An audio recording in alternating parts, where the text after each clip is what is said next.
muerte de celebridades y personajes mundialmente conocidos, siempre hay opiniones lógicas e ilógicas de sus fanáticos, que en muchos casos no pueden aceptar la partida de su ídolo.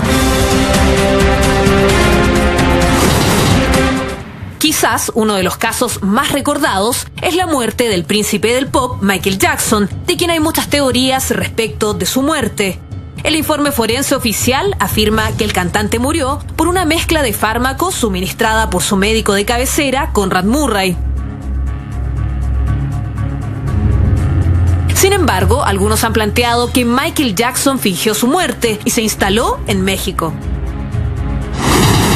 De la misma manera se dice que la muerte del Premio Nobel de la Paz, Martin Luther King, quien fue asesinado por un francotirador el 4 de abril de 1968, fue una conspiración. En diciembre de 1993, el autor del crimen confesó que recibió $100.000 y el fallo también señaló la participación de agencias gubernamentales. ¿Cuáles fueron realmente las causas que provocaron la muerte de estos personajes? La verdad absoluta no está clara, pero lo que sí es seguro es que la especulación continuará. John F. Kennedy. Esto es muy recurrente porque aquí también se habla de la maldición de la familia Kennedy. Uno tiene que recordar que la familia Kennedy, compuesta por el patriarca Joe Kennedy y Rose Fitzgerald, tuvieron varios hijos. Y muchos de ellos terminaron en pésimas circunstancias, como el hijo mayor Joseph, que murió piloteando un avión. Después, Rosemary nace con un retraso mental. Kathleen Agnes muere en un avión. Bob Kennedy también es muerto, y la muerte más conocida por todos es la de JF Kennedy, que ocurre en Dallas en 1963, padre de 4 hijos, casado con Jackie Kennedy. Un día 22 de noviembre. Así es. En pocos días más se conmemora ese fallecimiento. Por supuesto que sí. Y se habla de esta maldición. ¿Por qué? Porque, mira, cuando irrumpe JF Kennedy era muy atractivo. Fue el primer presidente católico de Estados Unidos. Él quería representar la fundación de un nuevo hombre. Él fue el que hizo todo lo posible para que Estados Unidos llegara a la luna, el hombre en la luna, y que después se va a cumplir en 1969. Se casó con Jackie Kennedy, una flamante mujer, a la cual nunca le fue fiel, porque eso era práctica de su padre. Su padre era conocido por todos, infiel a su mujer. Bueno, JF Kennedy también. Sus canitas al aire. Sí. La práctica de la época también, eran otros tiempos. Eran otros tiempos también. Había mucho más machismo en aquel tiempo. La mujer en la casa sin influir en las grandes decisiones. Y bueno, un hombre como macho proveedor se daba el lujo de ser infiel total. Su mujer, sumisa, iba a estar siempre ahí a su lado. Así es, pues. Así es. Y se transformó, bueno, en una figura que llegó a las clases bajas de Estados Unidos. Llegó con su discurso a una sensibilidad de Estados Unidos muy importante. Conquistó a la familia americana. Y él se transformó como el nuevo hombre. Iba a representar de alguna forma el nuevo hombre americano. Poco le duró. Y era bastante soberbio porque cuando, le decían que tratase de ser más prudente respecto de sus infidelidades. Y él se burlaba incluso de la CIA y del FBI, que lo seguían, y decía, bueno, se esconden en los closets, se esconden debajo de las camas, que me pillan en estas cosas.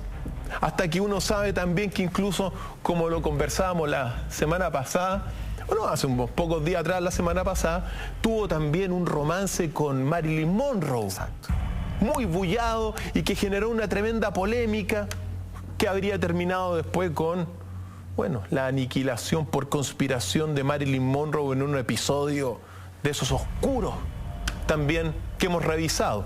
Pues bien, él ya como presidente muy apoyado por su padre en la elección invirtió $100 millones. Es decir, para que sea elegido como presidente fue contra Richard Nixon, la elección fue muy apretada, pero le invirtió más o menos el padre $100 millones y dice, bueno, ¿qué son $100 millones en aquel tiempo si puedo ayudar a mi hijo a ser presidente de los Estados Unidos? Y lo fue. Alcanzó en este sentido el sueño del padre. Pero como dije, tuvo numerosas aventuras extramaritales y para muchos fue decepcionante esta actitud que tuvo. Es decir, esta actitud de como doble vida fue decepcionante para muchísimos. Pero él decía, no me pueden tocar mientras esté vivo y cuando esté muerto, ¿a quién le importa? Pero pareciese que en un momento dado que se sintió con un poder. Claro, petulante el hombre. Petulante en ese sentido, y también él estaba convencido que podía cambiar la opinión de sus adversarios políticos. ¿Qué importancia tenía el hermano de JFK? Bob Kennedy.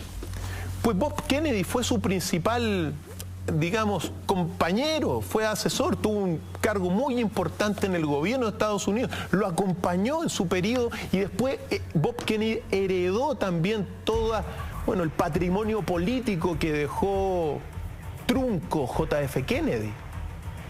Y también heredó el destino, porque también lo mataron después que fue Bob Kennedy elegido como principal candidato demócrata, fue muerto a las pocas horas de haber sido elegido como el representante y futuro posible, digamos, presidente demócrata de Estados Unidos.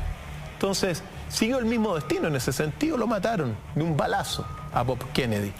Pero, volviendo un poquito a JF Kennedy, él sentía que él podía cambiar a sus adversarios políticos. ¿Sabes cómo? Mirándolo a los ojos. Tenía una confianza tal en su magnetismo que había desarrollado, que él decía que mirándolo a los ojos podía cambiar la actitud opositora que se tenían contra su posición política. Y se le ocurrió, viajar a Dallas ese noviembre de 1963. Viajaba a Dallas, que era un bastión opositor a él. Y ocurrió lo que vemos en pantalla, la ejecución prácticamente por francotiradores en un auto descapotado el 22 de noviembre de 1963. Es muy importante señalar que JF Kennedy, en este sentido,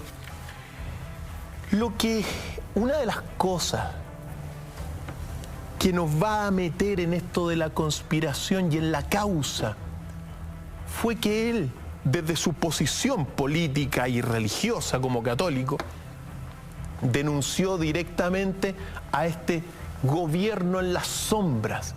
Y tenemos una declaración que desde mi punto de vista es quizá una de las declaraciones que le causó la muerte. Y la tenemos, señor director, vamos a escucharla. ¿Qué es lo que dice JF Kennedy? Ladies and gentlemen, the very word secrecy is repugnant in a free and open society. And we are, as a people, inherently and historically opposed to secret societies, to secret oaths, and to secret proceedings. For we are opposed around the world by a monolithic and ruthless conspiracy that relies primarily on covert means for expanding its sphere of influence, on infiltration instead of invasion, on subversion instead of elections, on intimidation instead of free choice. It is a system which has conscripted vast human and material resources into the building of a tightly knit, highly efficient machine that combines military, diplomatic, intelligence, economic, scientific, and political operations. Its preparations are concealed, not published. Its mistakes are buried, not headlined. Its dissenters are silenced, not praised. No expenditure is questioned, no secret is revealed. That is why the Athenian lawmaker Solon decreed it a crime for any citizen to shrink from controversy. I am asking your help in the tremendous task of informing and alerting the American people, confident that with your help, man will be what he was born to be, free and independent. Palabras claras de JFK. Y tremendamente contundentes. Lo que hace es decir públicamente que en Estados Unidos hay un gobierno en las sombras. Y no solamente militar, sino que económico, político y etcétera. Más allá de simples paranoias, la primera autoridad documenta públicamente la situación que se está viviendo. La conspiración, la teoría de la conspiración. Recordemos que la teoría de la conspiración se sintetiza en que, bueno, detrás de los gobernantes que uno observa públicamente, hay un gobierno en las sombras que tiene otros objetivos. JF Kennedy denunció la conspiración y se sentenció también, pues. Eran otros tiempos, unos tiempos de mucho menos libertad.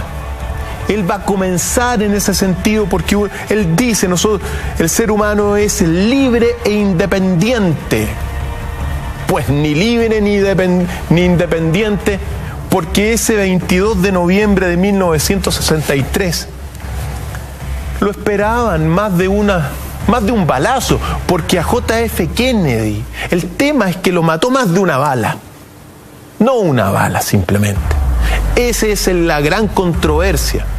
80 minutos después del atentado que nosotros vemos en pantalla, fue capturado Lee Harvey Oswald en un teatro, fue acusado del homicidio, y él declaró que no había matado a JF Kennedy, pero alegó que había sido un señuelo. Quizá participó entre los que estaba. Ahí está el presunto asesino. Presunto asesino. John F. Kennedy. Pues bien, Lee Harvey Oswald, que se declara inocente, que lo meten como un señuelo, fue asesinado por Jack Ruby, una figura secundaria del AMPA estadounidense, y lo silenció. Es el momento donde se establece lo que se llama la Comisión Warren. La Comisión Warren se creó el 29 de noviembre de 1963 para investigar la muerte de JF Kennedy. Y esta comisión concluyó que Oswald había actuado solo. Y así se mantuvo durante muchísimo tiempo. El culpable... Cuando uno observa que la conspiración lo que hace es establecer una política de la mentira, cuando tú te das cuenta que los países están gobernados en base a las mentiras públicas, mentiras deliberadas. Este es otro de los tantos ejemplos, la Comisión Warren de 1963. Increíble. ¿Por qué? Porque la gente se desmoraliza, pues. Cuando tú te dicen una mentira pública, autoridades supuestamente con poder moral para hablar, y tú les mientes deliberadamente, se derrumba toda la confianza. Se derrumba la confianza. Y las expectativas también. Y justifica también que bueno que la persona que escuche comience a actuar como el líder, es decir, mintiendo. Si el líder roba, también va a robar el otro. Si asesina el líder, el pueblo también va a asesinar. Hay una máxima política que es que el pueblo siempre va a seguir a sus gobernantes. Y por eso está la escoba donde estamos en las políticas mundiales hoy en día.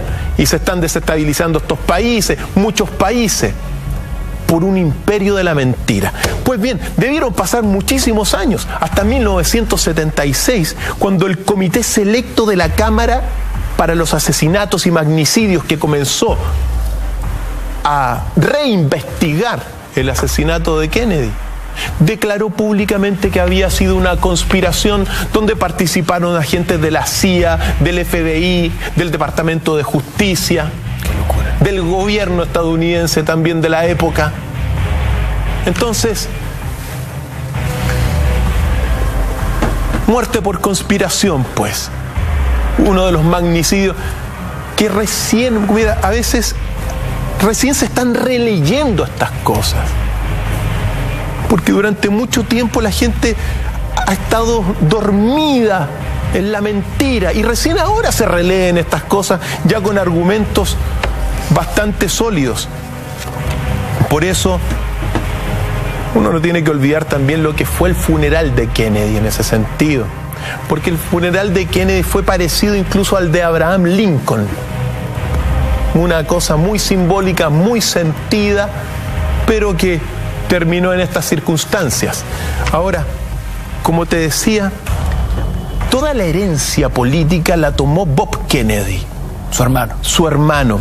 Y Bob Kennedy, cuando finalmente es elegido como el candidato demócrata, también lo es asesinado Bob Kennedy. Se silencia la familia y de alguna forma ese silencio, digamos, ese asesinato de Bob Kennedy como que sella este destino fatal de la familia Kennedy, una de las familias más influyentes de la política estadounidense. Entonces, uno observa en realidad que hemos vivido y vivimos en un mundo de dobles estándares, donde uno ve algo que brilla y por otro lado siempre hay algo que oculta. Entonces, JF Kennedy, Bob Kennedy, muertos por conspiración, muertos por haber denunciado precisamente a los conspiradores.